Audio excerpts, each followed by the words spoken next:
సిద్ధోటం, ఒంటిమిట్ట మండలాలను కడప జిల్లాలోనే కొనసాగించాలని డిమాండ్ చేస్తూ కడప నగరంలోని కలెక్టరేట్ వద్ద 2 మండలాల ప్రజలు, జేఏసీ నాయకులు భారీ ఆందోళన చేపట్టారు. విశ్వేశ్వరయ్య కూడలి నుంచి కడప కలెక్టరేట్ వరకు ర్యాలీగా తరలి వచ్చిన ప్రజలు కడపకు మా నీళ్లు కావాలి, మా మండలాలు మాత్రం వద్దా అంటూ నినాదాలు చేశారు. పార్టీలకు అతీతంగా వందలాది మంది ఈ ర్యాలీలో పాల్గొన్నారు. కలెక్టరేట్ ఎదుట ఆందోళనలోకి వెళ్లే ప్రయత్నాన్ని పోలీసులు అడ్డుకున్నారు. ఈ నిరసనకు తెలుగుదేశం పార్టీ నాయకులు మద్దతు తెలిపారు. జిల్లా కలెక్టర్, జాయింట్ కలెక్టర్ అందుబాటులో లేకపోవడంతో జేఏసీ నాయకులు డిఆర్ఓ విశ్వేశ్వర నాయుడుకు వినతి పత్రం అందజేశారు.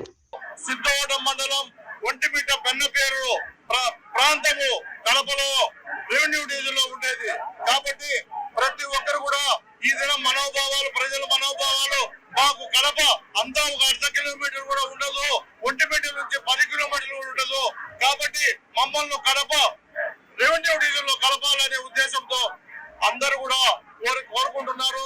ఎందుకంటే గతంలో కూడా కడప రెవెన్యూ డివిజన్ లో ఉండింది, పెన్నా నది ప్రాంతం ఉంది, ఇక్కడ కడప వాటర్ వచ్చేది అక్కడి నుంచే.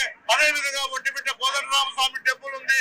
ప్రతి ఒక్కరు కూడా ఇది ప్రభుత్వ లాంఛనంగా జరిగే పండుగ మాదిరి జరుగుతుంది కాబట్టి ఈ 2 మండలాలు కడపలో ఉండాలని ఆ ప్రాంతం ప్రజలు వాళ్ళ మనోభావాలు ఉన్నాయి కాబట్టి తప్పకుండా ఆ ప్రభుత్వం పరిశీలించాలి.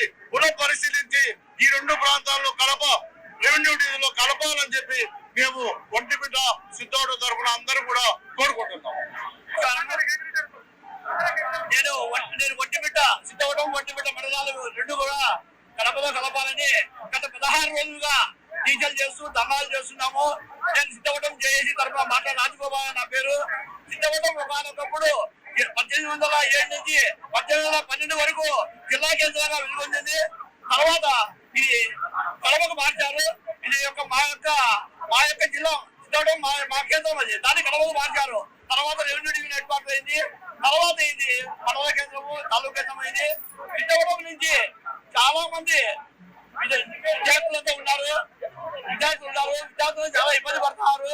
వాళ్ళందరినీ కూడా రాయచోటి పోవాలంటే చాలా ఇబ్బంది. 90 కిలోమీటర్లు రాయచోటి పోవాలా. రాబోయే కాలంలో విద్యార్థుల భవిష్యత్తు దృష్టిలో పెట్టుకొని రైతులు, వీరాహాలు అందరూ ఉన్నారు. వాళ్ళని దృష్టిలో పెట్టుకొని మేము గత 16 రోజులు టీచర్లు చేస్తున్నాము. కాబట్టి సిద్ధవడం నుంచే కడప నగరానికి దిగపై నుంచి నీళ్లు వస్తున్నాయి. అవి మా మండలం నుంచి వస్తున్నాయి నీళ్లు. కాబట్టి మీరు దీన్ని వెంటనే దీన్ని కడపలో కలిసి వెంటనే జీవ ఉపసంహరణ చేసుకొని కడప గవర్నమెంట్ కూడా వాళ్ళ అభిప్రాయాలని మెన్షన్ చేసి మీరు పంపిస్తే మేము కూడా ముఖ్యమంత్రి గారు, రెవెన్యూ మినిస్టర్ గారు దృష్టిలో పెట్టి ఇంకా కడపలో ఉండేటట్టు చేస్తాం. ఎందుకంటే సిద్ధవటం నుంచి కడపకు 4 కిలోమీటర్లు, ఇక్కడి నుంచి రాయచోటి జిల్లా పోవాలంటే 60-65 కిలోమీటర్లు పోవాలి. 2 గంటలు ప్రయాణం పట్టారు. నడిచి వస్తే గంటలో కడప కలెక్టరేట్కి వస్తారు. వాళ్ళ పరిస్థితి చాలా బాధాకరం.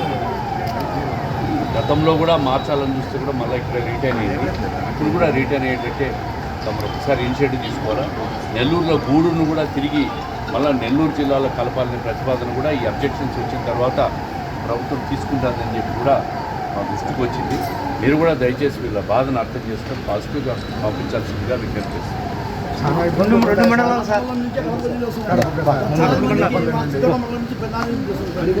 భవిష్యత్తులో చాలా